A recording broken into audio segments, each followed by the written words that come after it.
And welcome on in, everybody, here to the Auburn Undercover YouTube channel. We're here at Auburn Fall Camp. I guess this is day 6. Yeah, I think as we so. continue now, and we're here on Wednesday, joined by Jason Caldwell. I am Nathan King. Jason, the Shells have been on for a few days now, starting to feel a little bit more like real football. Not that the first few days aren't, but t-shirts and shorts, it's kind of difficult to get a grasp of just how physical a team can be. But we're out there practice today. The injury, little nicks and bruises start to pile up as you get through camp, but at the moment, everybody is relatively healthy. Keandre Lambert-Smith, as everybody kind of brought up yesterday and got a lot of attention, rolled his ankle in practice. Saw him out there today.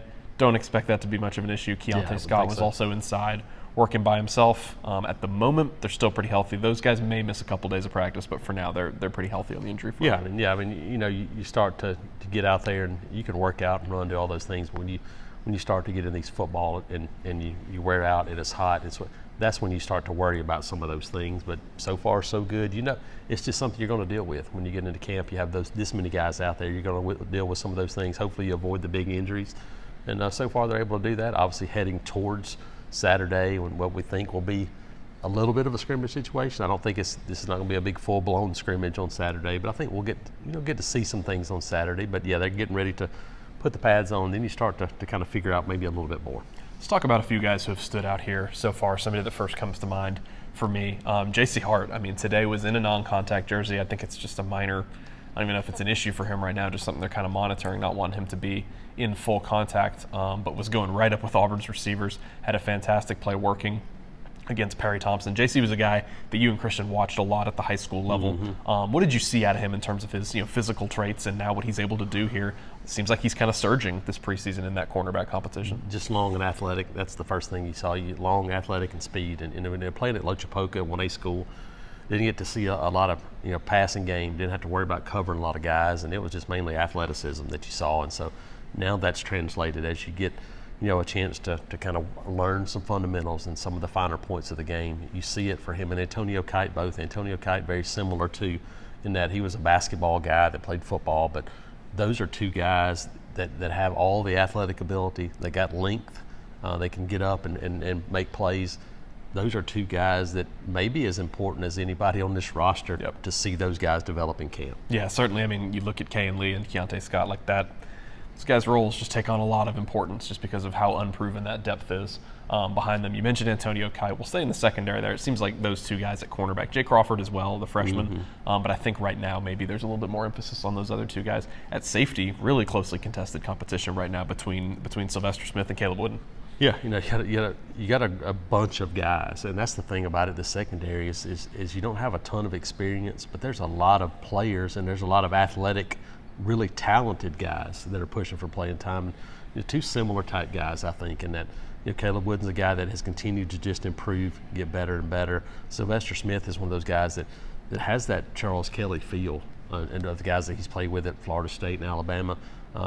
Not the biggest guy in terms of not the 6'2", 220 guy, but really smart, really instinctive type safety, and a guy that I know that they've liked since they got on the field in the spring. So those two guys, and then T. Love, and then Caleb Harris. There's a bunch of guys back there that will be in the mix, and I think you'll see some rotation. I think you'll see a lot of those guys be involved in special teams too. Yeah, and as we're talking to Bug Thompson, Jaron Thompson, the Texas safety, yesterday, or y'all were talking to him, and I think they're going to play three safeties regardless. Like, you need a third guy. Don't know how much it's going to matter who necessarily starts at that second job.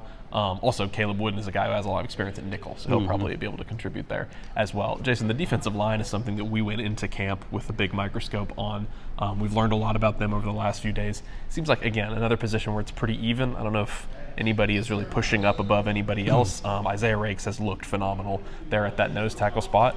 And then some young guys, Amaris Williams at defensive end. You mentioned somebody today, Malik Blockton, the freshman who's been here since the bowl game. I think that experience is really starting to pay off for them at this point, where Auburn doesn't really look at a guy like Malik Blockton as a freshman anymore. No, I think you look and go, how much.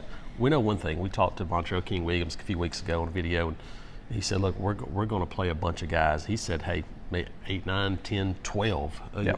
So there's going to be a lot of rotation, a lot of movement, but you're looking for two things. You're looking for playmakers, and can Isaiah Rakes step up and become that guy? We've seen some of that. Obviously, Keldrick Falk is a guy that we expect to be in that role. But that interior group, you got Jason Jones, Isaiah Rakes, Phillip Bleedy, Malik Blockton can slide inside and do some of those things. Bobby Jameson, Travis. They're a bunch of guys. Trill Carter was here in the spring. Guys Gage Keys. There's a bunch of guys that have the ability to make plays. And can you separate, and how many can you rotate with? Because Jason Jones said, look, 25 plays being full speed and not tired is much better than 60. We've seen what 60 did. Auburn ran out of gas at the end of games the last few years. That should not be an issue with this team.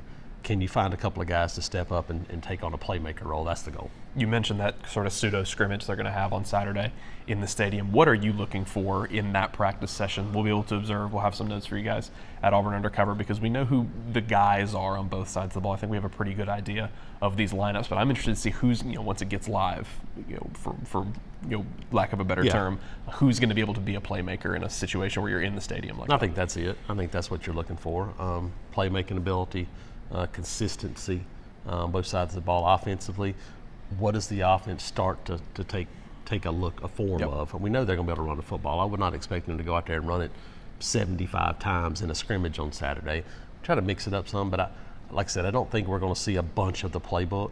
It'll be, to me, it'll almost be like an 8-day game where you're going to go, hey, the basics, go out there, try to execute, see if a couple of guys can make some plays and put something on film for the first time. This will be more young guys. I think you'll see which Perry Thompson, Malcolm Simmons, those young guys in the secondary, which one of those guys, okay, are you ready to take the next step and can we give you more, can we feed you more? I think it'll be more of those guys than the older guys that you know about. Yeah, you mentioned Perry Thompson. I mean, we saw him today, something I didn't even mention, kind of our first look at the punt returners.